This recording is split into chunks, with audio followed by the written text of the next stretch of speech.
Muy bien, abrimos nuestras Biblias en Hechos capítulo 19 y vamos a leer la porción del 23 al 41. Hechos 19 del 23 al 41.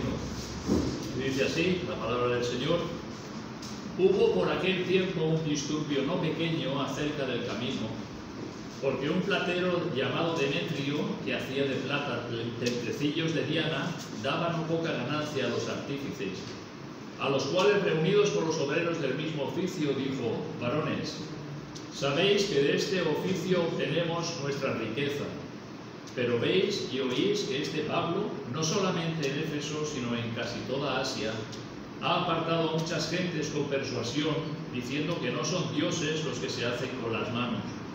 Y no solamente hay peligro de que este nuestro negocio venga a desacreditarse, sino también que el templo de la gran diosa Diana sea estimado en nada y comience a ser destruida la majestad de aquella a quien venera toda Asia y el mundo entero. Cuando oyeron estas cosas, se llenaron de ira y gritaron diciendo: grande es Diana de los Efesios. Y la ciudad se llenó de confusión, y a una se lanzaron al teatro, arrebatando a Gayo y Aristarco, macedonios, compañeros de Pablo. Y queriendo Pablo salir al pueblo, los discípulos no le dejaron. También algunas de las autoridades de Asia, que eran sus amigos, le enviaron recado rogándole que no se presentase en el teatro. Unos, pues, gritaban una cosa y otros otra, porque la concurrencia estaba confusa, y los más no sabían por qué se habían reunido. Y sacaron de entre la multitud a Alejandro, empujándole los judíos. Entonces Alejandro, pedido silencio por la mano, quería hablar en su defensa ante el pueblo, pero cuando le conocieron que era judío, todos a una voz gritaron casi por 2 horas: grande es Diana de los Efesios. Entonces el escribano, cuando había apaciguado la multitud, dijo: varones efesios, ¿y quién es el hombre que no sabe que la ciudad de los Efesios es guardiana del templo de la gran diosa Diana y de la imagen venida de Júpiter? Puesto que esto no puede contradecirse, es necesario que os apaciguéis y que nada hagáis precipitadamente, porque habéis traído a estos hombres sin ser sacrílegos ni blasfemadores de vuestra diosa, que si Demetrio y los artífices que están con él tienen pleito contra alguno, audiencias se conceden y procónsules hay, acúsense los unos a los otros, y si demandáis alguna otra cosa, en legítima asamblea se puede decidir, porque peligro hay de que seamos acusados de sedición por esto de hoy, no habiendo ninguna causa por la cual podamos dar razón de este concurso. Y habiendo dicho esto, despidió la asamblea. Hasta aquí la lectura de este acontecimiento histórico, ¿verdad?, que Pablo experimentó en la ciudad de Éfeso. Si recordáis, hace un par de semanas estuvimos viendo cosas que nos dice el capítulo 19 de la estancia de esos 2 años, de esos 3 años que estuvo Pablo en la ciudad de Éfeso, y vimos como este capítulo es como una proyección en diapositivas, o como una presentación, donde primero Lucas nos muestra cuando Pablo se encuentra con 12 discípulos que solamente conocían el bautismo de Juan. Más adelante vemos a Pablo predicando en la sinagoga de los judíos. Durante 3 meses estuvo allí presentando que Jesús era el Cristo. Después salió de allí, después de que se opusieron, se endurecieron sus corazones y se fue, recordáis, a la escuela de uno que se llamaba Tirano. Tirano tenía una escuela. Y Pablo, pues después de que Tirano hacía sus responsabilidades allí, pues Pablo enseñaba la palabra de Dios en aquella escuela. Más adelante vemos la historia de aquellos hijos de Esteban, aquel judío, que querían echar fuera demonios y no pudieron, que querían usar la fórmula mágica en el nombre de Jesús y no pudieron porque no tenían a Jesús en su corazón y porque Dios es soberano y usa a quien quiere cuando quiere, ¿verdad? Luego más adelante vemos como en Éfeso aquellos que habían creído cogían los libros de magia que tenían, de brujería, y los quemaron en la ciudad. Y vemos el poder transformador de la palabra de Dios. Dijimos que el versículo clave de este capítulo es el versículo 20, Dice, así crecía y prevalecía poderosamente la palabra del Señor. De esta manera progresaba la palabra del Señor en Éfeso y en toda Asia. Y entonces al final de este capítulo, que es la porción que ahora hemos leído, nos habla de ese acontecimiento que pasó, ese alboroto en Éfeso. Si nos damos cuenta, en el versículo 21, ya Pablo estaba llegando al final de su tiempo en Éfeso. Dice el versículo 21 y versículo 22, pasadas estas cosas, después de que quemaron todos aquellos libros de magia, etc., dice, pasadas estas cosas, Pablo se propuso en espíritu ir a Jerusalén, después de recorrer Macedonia y Acaya, diciendo, después que haya estado allí, me será necesario ver también a Roma. Y enviando a Macedonia a dos de los que le ayudaban, Timoteo y Erasto, él se quedó por algún tiempo en Asia. O sea, el tiempo de Pablo, que en la ciudad de Éfeso estaba llegando a su fin. Él había propuesto, pues, visitar primero a los hermanos de Macedonia, esto es la ciudad de Filipo, y después a los hermanos de Acaya, o sea, sería Filipo, sería Tesalónica, sería Berea y sería Corinto. Serían estas ciudades, cuando dice Pablo, voy a ir a vosotros, pero antes quiero pasar por Macedonia y por Acaya y estar con vosotros un tiempo. Después, desde allí, ir a Jerusalén y después, más tarde, si Dios quiere, ir a Roma. Estos eran los planes, como cuando nosotros preparamos un viaje. Bueno, hay quien prepara el viaje muy bien preparado. Yo sé de alguno que prepara los viajes muy bien preparados. Otros no tanto.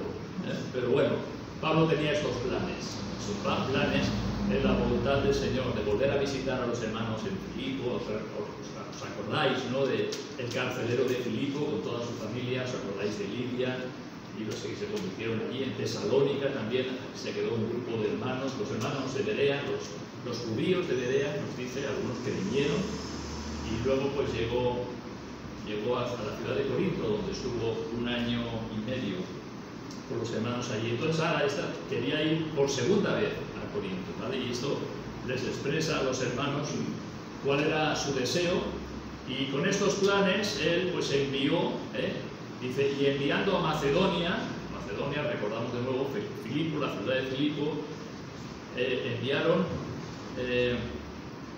enviando a Macedonia a los que le ayudaban, esto es a Timoteo y Erasto. Él se quedó algún tiempo más en Asia.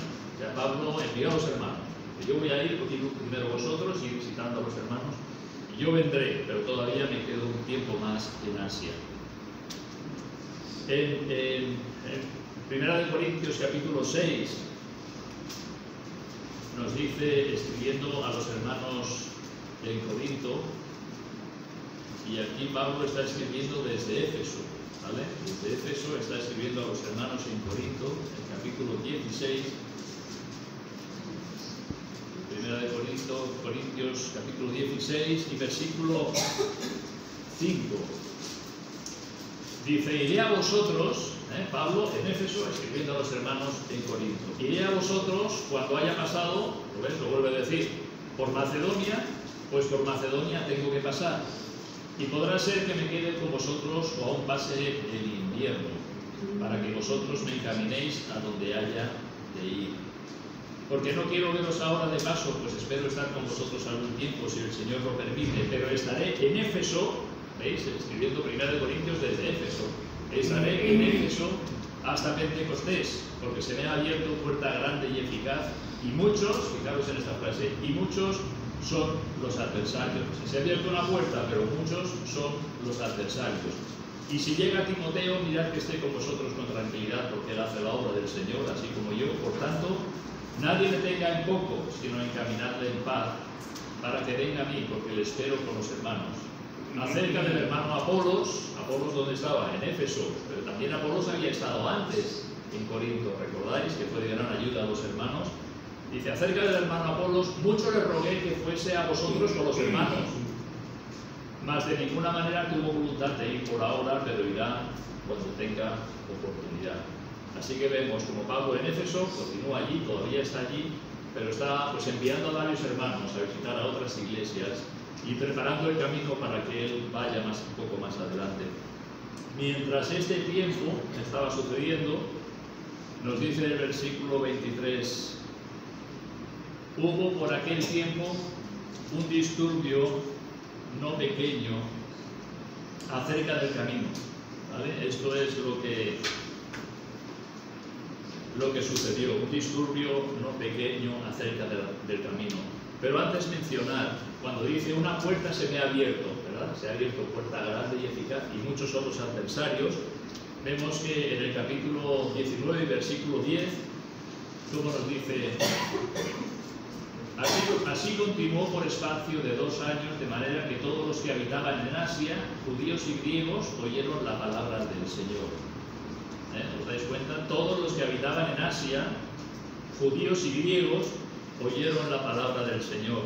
Luego también en el 19:26, que lo veremos también un poquito más adelante, una acusación de Demetrio. Pero veis y oís que este Pablo, no solamente en Éfeso, sino en casi toda Asia, ha apartado a muchas gentes con persuasión, diciendo que no son dioses los que se hacen con las manos. ¿Vale? No lo vemos aquí. No solamente en Éfeso, este Pablo, no solamente en Éfeso, sino en casi toda Asia, ha hablado acerca del Señor Jesucristo. Y luego también en Hechos 21, un poco más adelante, recordáis los planes de Pablo, ¿verdad? De ir de Corinto, visitando Macedonia, Acaya, y después, de Éfeso, visitando Macedonia, Acaya, y después de Corinto, ir a Jerusalén. Allí estaba Jerusalén, allí estaba Pablo, en Jerusalén, capítulo 21, y capítulo 19,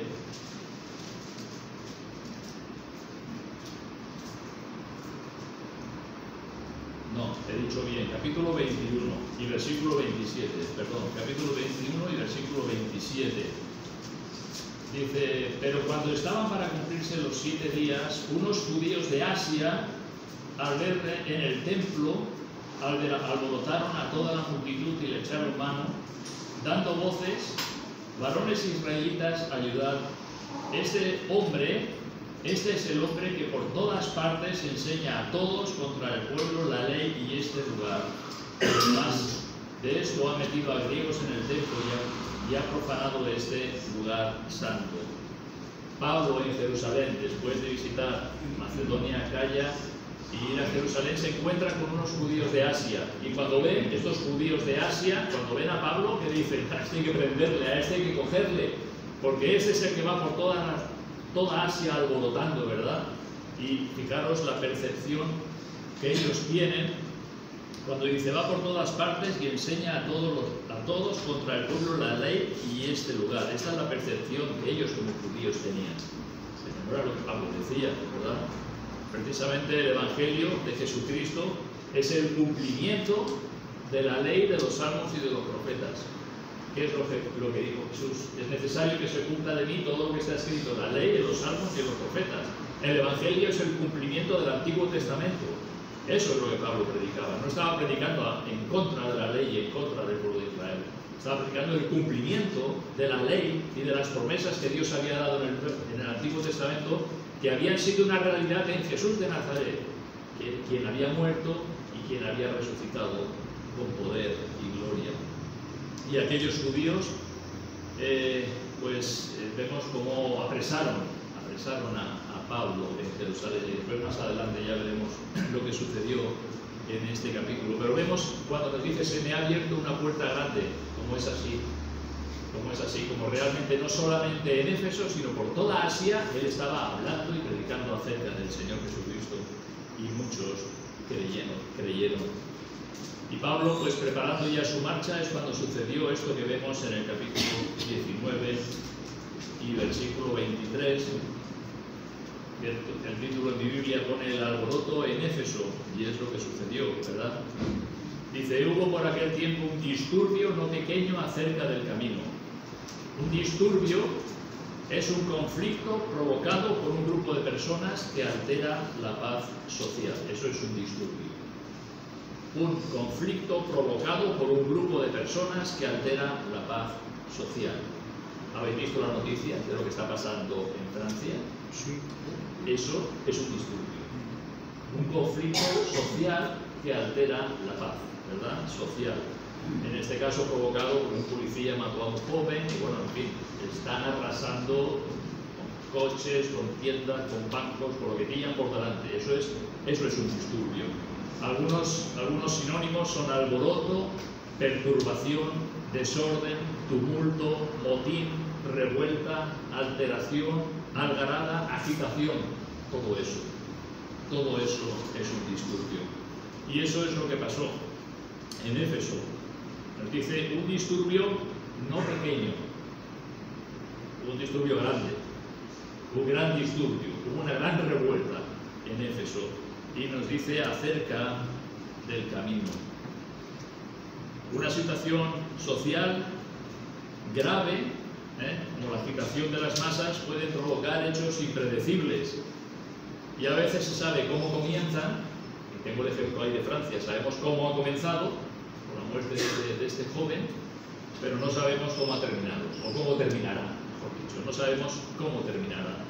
Este disturbio no pequeño acerca del camino, vamos a ver cómo empezó y vamos a ver cómo acabó. Pero esa agitación social era acerca del camino. Y como vimos, cuando habla del camino se refiere a Jesús. Jesús es el camino. Cuando hay un disturbio no pequeño acerca del camino, es un disturbio, una agitación, una revuelta social acerca de Jesús. Y a continuación Lucas nos narra los acontecimientos, versículo 24-25, porque un platero llamado Demetrio, que hacía de plata templecillos de Diana, daba no poca ganancia a los artífices, a los cuales, reunidos con los obreros del mismo oficio, dijo: varones, sabéis que de este oficio obtenemos nuestra riqueza. Bueno, aquí vamos a ver varias cosas. En primer lugar, nos da el nombre Demetrio, el platero, ¿verdad? Trabajaba la plata. Quizás presidente del sindicato de los plateros. Lo cierto es que veía que económicamente algo fallaba. Aquí hay algo que no funciona. No estamos vendiendo como vendíamos. Nuestros beneficios no son los que eran antes. Algo sucede, algo pasa, ¿verdad? Entonces reúne a los artesanos del mismo oficio y les expuso la causa de la crisis que estaban sintiendo en su sector. Un sector lucrativo, del que no solo obtenían el sustento, sino su riqueza. Y esto lo vemos en estos versículos, cuando dice platero, llamado Demetrio, que hacía de plata templecillos de Diana, daba no poca ganancia a los artífices. Y al final del versículo 5 dice: sabéis que de este oficio obtenemos nuestra riqueza. No estamos hablando del sustento, estamos hablando de que era algo lucrativo. Estaban enriqueciendo, haciendo templecillos de Diana y vendiéndolos. Pero veían que las ventas habían caído en pecado. La cosa no iba, el negocio no iba tan bien como había ido anteriormente. Entonces Demetrio junta a los artesanos del mismo oficio, los plateros, y les expone, ¿verdad?, que aquí pasa algo, pasa algo, porque no estamos recaudando, recogiendo, teniendo los beneficios que antes teníamos. La fuente principal de sus ingresos seguramente venía relacionada con haciendo templecillos de Diana, templos en miniatura de Diana. Yo no sé si habéis estado alguna vez en París, visitando la Torre Eiffel. Pero un año que estuvimos nosotros allí había un montón de gente que te iba vendiendo Torre Eiffel así pequeñitas, o sea, llaveros de Torre Eiffel y Inca, y todo el mundo iba vendiendo miniaturas de la Torre Eiffel. Estaba paseando viendo la Torre Eiffel y te vendían la miniatura. Yo me imagino algo así. La gente iba al templo de Diana, Artemisa, Éfeso, veían allí, adoraban a la diosa y se llevaban un templecillo, compraban un recuerdo, un souvenir. No sé, la cosa es que ellos obtenían su riqueza de la venta de estas cosas. Allí se encontraba, como digo, ese templo, que era una de las 7 maravillas del mundo antiguo, templo considerado, un lugar considerado sagrado. El negocio sagrado siempre ha sido un sector lucrativo. El negocio sagrado siempre ha sido un sector lucrativo. Yo no sé si alguno ha visitado alguna vez el santuario de Lourdes, en Francia. ¿Alguien ha estado en Lourdes, en Francia? Mi esposa y yo pasamos hace algunos años, no porque fuéramos a Lourdes, sino porque íbamos a los Pirineos, que está allí tocando a Lourdes, y nos paramos a visitar el pueblecito de Lourdes y el santuario donde está la Virgen de Lourdes. Un pueblo relativamente pequeño, lleno de autocares que vienen de todas partes, lleno de hoteles, de albergues, de campings para alojar a los peregrinos, lleno de tiendas y demás tiendas, vendiendo souvenirs, recuerdos, imágenes de la Virgen de Lourdes en todos los tamaños, pequeñas, medianas, grandes, botellas, botellitas y botellones de agua bendita, velas, velitas y cirios. En mi vida he visto unos cirios tan grandes como los que he visto allí, no se exagero, unos cirios así de gordos, unos cirios así de altos, metidos en urnas para que el aire no les apagaba. Bueno, en resumen, un ir y venir de religiosos, monjas, devotos de todas las naciones, enfermos buscando sanidad, un milagro, etcétera, etcétera, etcétera. El sector religioso siempre ha sido lucrativo. Y cuando hablan del milagro de Lourdes, yo creo que el milagro de Lourdes es la activación económica que hay, ¿verdad?, en toda aquella región alrededor de esta Virgen, donde van tantas personas, de la India, de la China, de cualquier país del mundo, que esa gente allí. El negocio que promueve, ¿verdad?, el aspecto religioso. ¿Cuántos devotos hay, ¿no? Cada año van a hacer una excursión a Lourdes, a buscar algún milagro, o a presentar alguna ofrenda, o etcétera, etcétera, etcétera. Quien habla de Lourdes habla de la Virgen de Montserrat, o quien habla de la Sagrada Familia en Barcelona, o quien habla de Santiago de Compostela, o quien habla de la Meca para los musulmanes. El sector religioso es lucrativo, da beneficios. Jesús mismo en 2 ocasiones tuvo que limpiar el templo de Jerusalén. 2 ocasiones. La casa de mi padre es casa de oración y vosotros la habéis convertido en cueva de ladrones. Sector lucrativo. 2 ocasiones Jesús tuvo que limpiar el templo en Jerusalén. Venían allá a ofrecer sacrificios y decían: no, ese cordero no lo puedes sacrificar, tienes que comprar uno allí. Ah, pero la moneda que traes no es buena, tienes que ir allí y cambiarla, pagar la comisión, después comprar el corderito traerlo, sector lucrativo. Dice: la casa de mi padre, casa de oración, y la habéis convertido en cueva de ladrones. Y esto es a grandes rasgos, ¿verdad?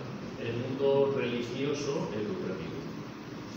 Y hasta me meto, y perdonadme, hasta con las librerías evangélicas, donde allí se vende de todo. Se vende de todo. Hay libros de sana doctrina y hay libros que no son de sana doctrina. Hay libros de buena enseñanza y libros que no son de buena enseñanza. Pero como se venden, como la gente los quiere y lo compran, pues allí está expuesto. Sin mencionar ya si te vas a comprar una Biblia. Lo difícil que es comprarte una Biblia. Porque tienes la Biblia de la mujer, la Biblia del niño, la Biblia con comentarios, la Biblia con notas, la Biblia ilustrada y la Biblia... ¿Ves a saber qué? Lo difícil que es comprarse una Biblia. Y hace años, cuando tuve que comprar una Biblia, tuve que pedir ayuda de la librería. Digo: quiero una Biblia. Ya está. La de toda la vida. Versión 60. Ya está. Dice: entonces solamente tienes esta para escoger. Solamente había 1 o 2 para escoger. De las otras había 300. Biblias de color rosa para las niñas, de color azul para los niños, de comentarios de este, del otro, y digo yo: ¿esto no es el sector lucrativo? ¿No están sacando un beneficio de todo esto? Las versiones de la Biblia que hay hoy, tantísimas versiones, digo yo, ¿es necesaria tantas versiones, tantas revisiones de la Biblia? ¿No hay un deseo de lucrarse, de sacar un beneficio? Algunos te dirán que sí, otros te dirán que no. Bueno, entonces hasta ahí me meto. Y no solamente con Biblias, con libros y música y CDs y conciertos evangélicos y musicales y espectáculos y etcétera, etcétera, etcétera, sector lucrativo. Escuché no hace mucho de una predicadora que cobró una burrada por dar una conferencia no sé dónde. Pero estamos hablando de miles y miles de dólares en este caso. Sector lucrativo. Es triste.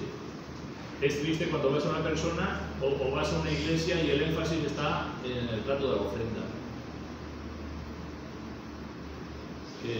Hermano, que hay poco. Hermano, que queréis que ore por vosotros, pero el plato está medio vacío. Hermano, lo he visto en YouTube esto. O sea, esto ha sucedido, ¿verdad? Porque están buscando sacar beneficio. Pero beneficio económico, no beneficio espiritual. Vaciar los bolsillos de los creyentes, de las personas, para lucrarse ellos. ¿No los habéis visto con unos coches impresionantes y algunos con un avión impresionante? ¿No lo sabéis? El sector lucrativo.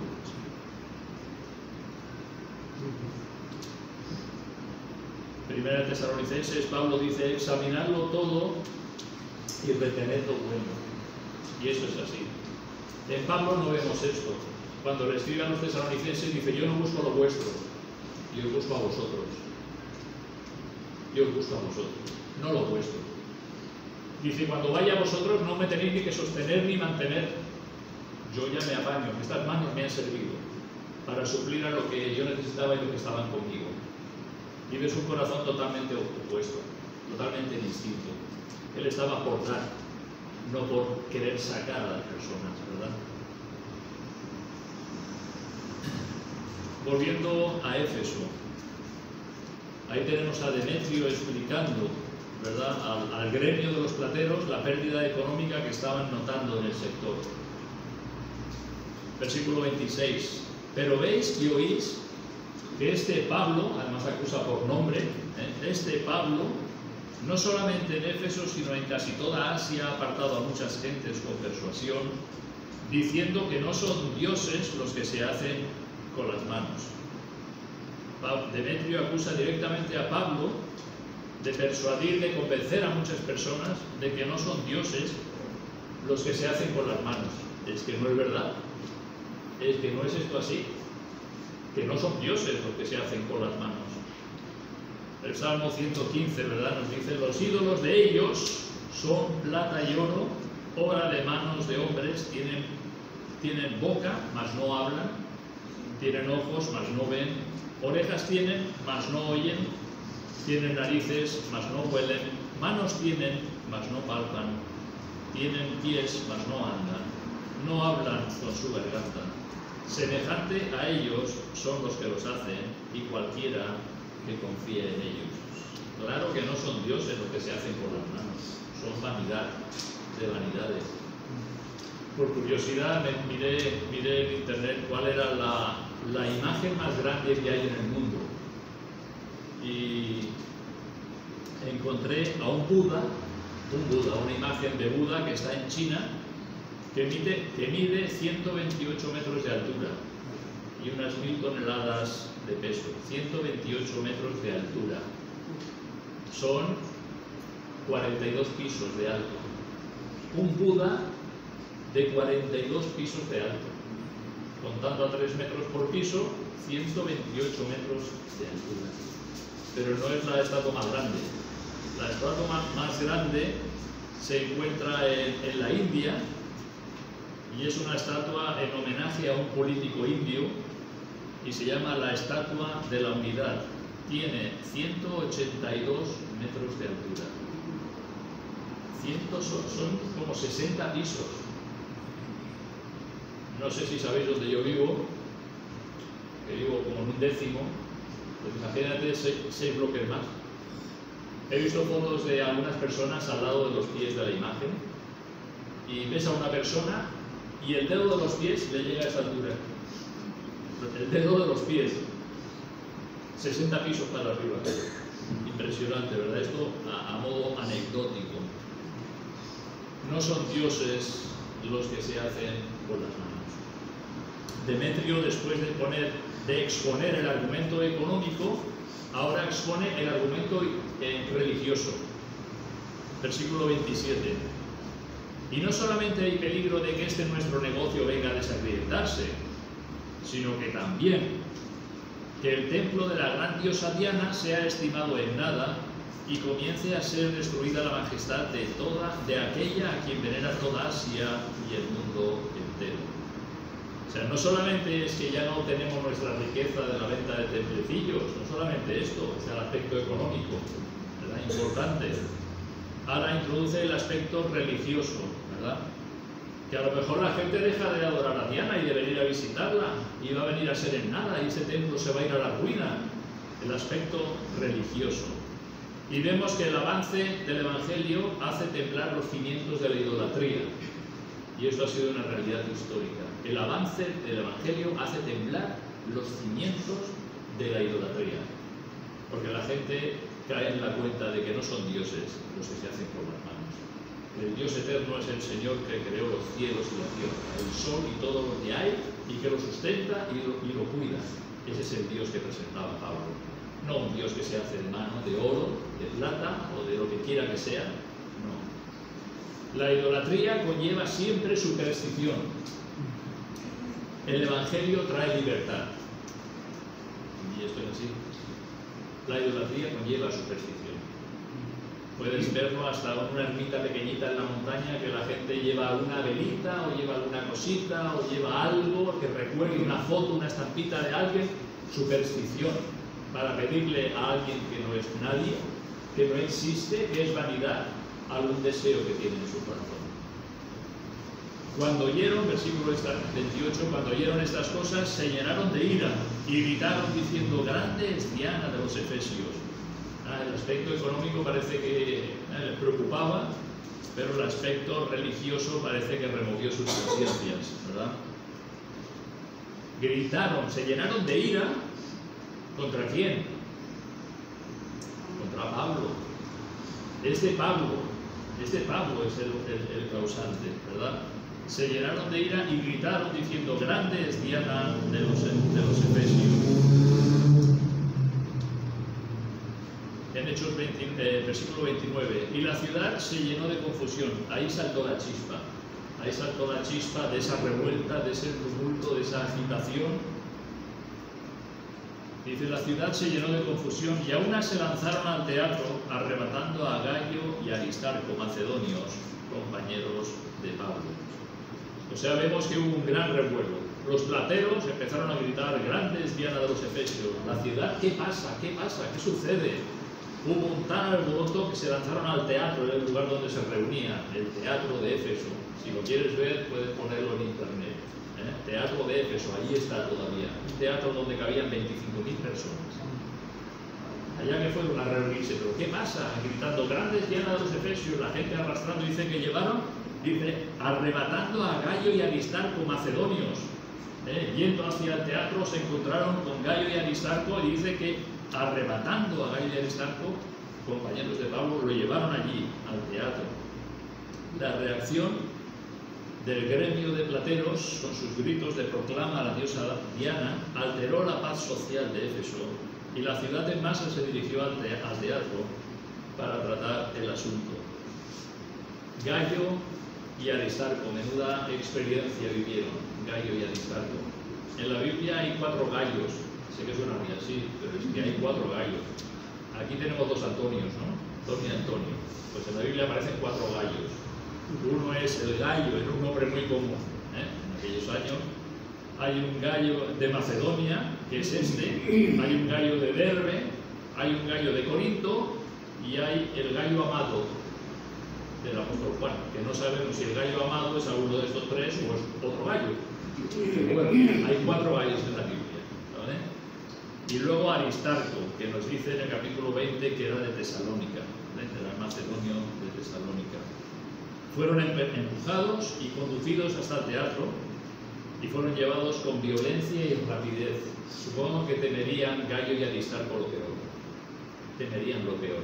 Dice: aquí nos va a coger esta turba, aquí nos van a apedrear, aquí es el final de nuestra vida, lo más probable. Viendo una multitud, toda una ciudad que se levanta un tumulto de personas que tú no puedes predecir qué es lo que va a pasar, que te pueden quemar un coche, como que te pueden apedrear un comercio, cualquier cosa, los llevan al teatro.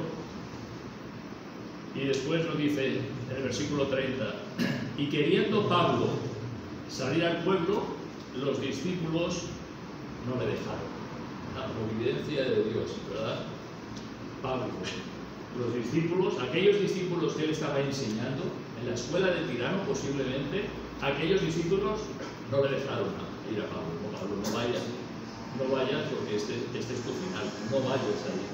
No solamente eso, dice el versículo 31, también algunas de las autoridades de Asia, que eran sus amigos, le enviaron recados rogándole que no se presentase en el teatro. O sea, fijaron hasta qué punto, hasta algunas autoridades de Asia, no sabemos quiénes eran, nos dice que eran amigos de Pablo, le enviaron recados, no te se ocurra, Pablo, no vayas al teatro, no vayas. Y Pablo escuchó, ¿verdad? Escuchó la voz de Dios a través de estos amigos, de estos hermanos que le impedían salir al teatro. Vemos la protección del Señor sobre Pablo. El Señor usó a aquellos discípulos y también a esos gobernantes que eran amigos suyos. Pero la intención de Pablo era presentarse en el teatro. Más adelante lo dice. Yo no solamente estoy dispuesto a ser encarcelado, sino a morir por causa del Señor. Estoy dispuesto, porque para mí el vivir es Cristo. Y eso lo tenía bien claro. Para mí el vivir es Cristo, ¿verdad?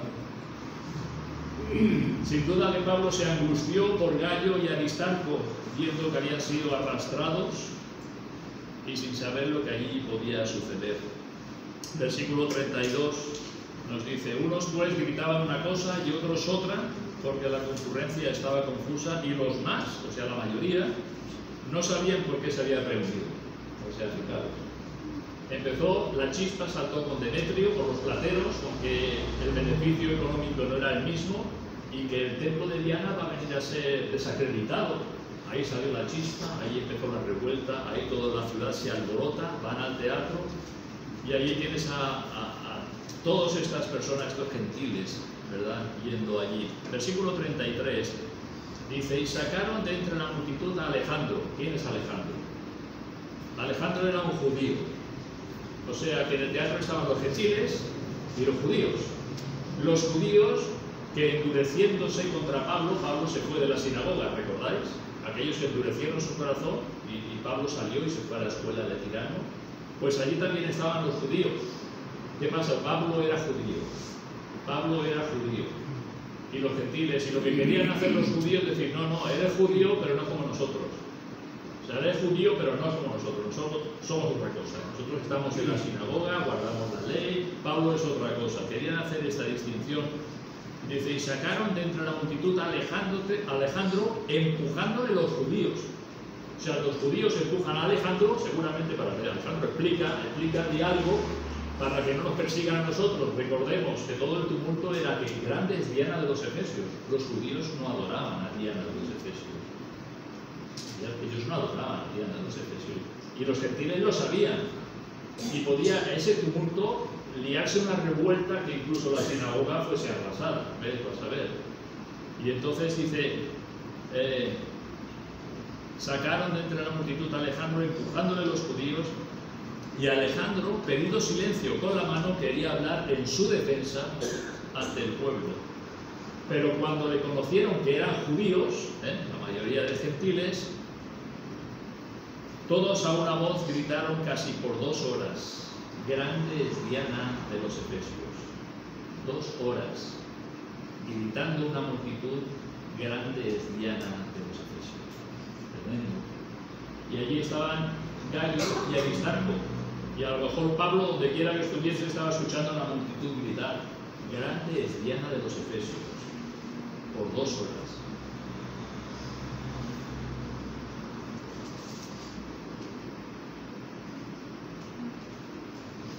Estaba en juego el honor de la diosa Diana, y ya he mencionado que los judíos eran bien conocidos que no adoraban a esa diosa. Y no le permitieron, a Alejandro no le permitieron ni hablar. 2 horas escuchando esa proclama, ¿verdad?, de su diosa, grande es Diana, de los Efesios. Los siguientes versículos vemos cómo la providencia de Dios usó a un escribano de Éfeso para apagar el incendio de aquella revuelta y que las aguas del río volvieran a su cauce. Un escribano, la providencia de Dios.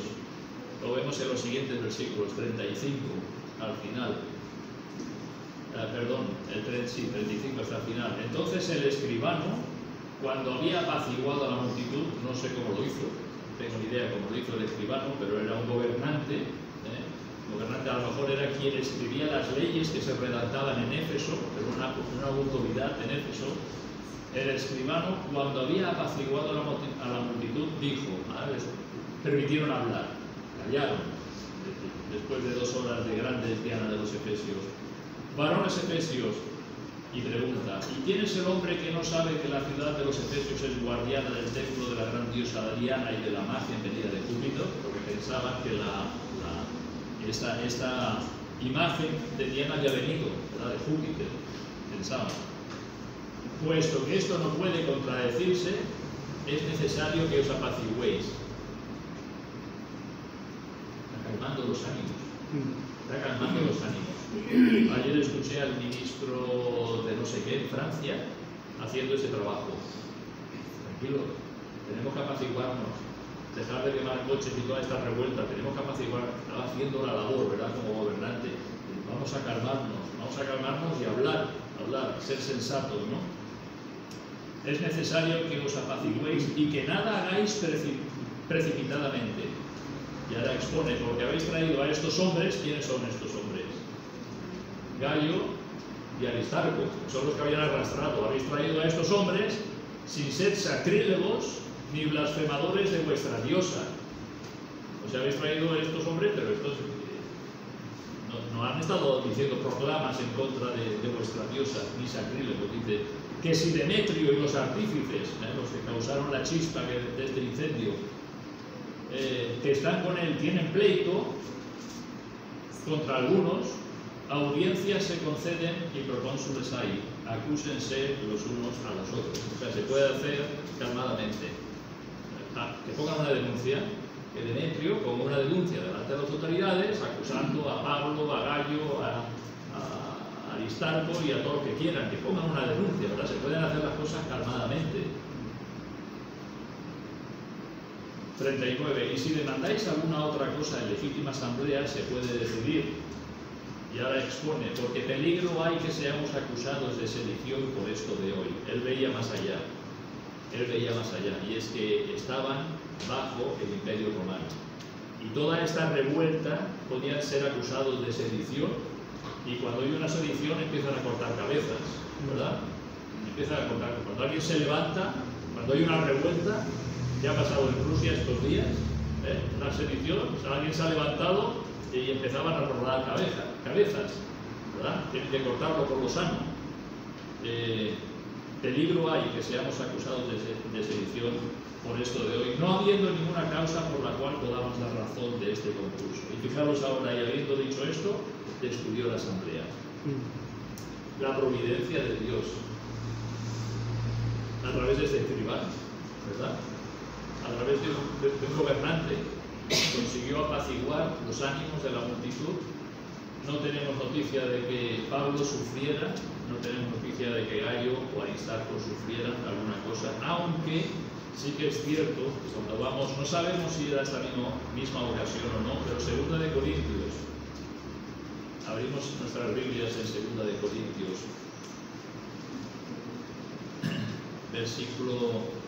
capítulo 1.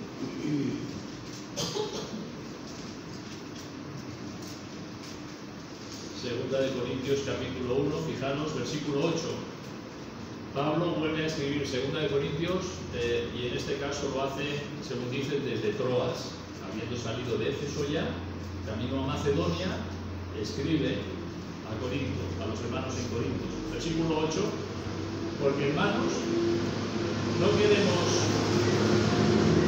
queremos que ignoréis acerca de nuestra tribulación que nos sobrevino en Asia, pues fuimos abrumados sobremanera más allá de nuestras fuerzas, de tal modo que aún perdimos la esperanza de conservar la vida. Pero tuvimos en nosotros mismos sentencia de muerte para que no confiásemos en nosotros mismos, sino en Dios que resucita a los muertos, el cual nos libró, nos libra y en quien esperamos que aún nos librará de tan gran muerte.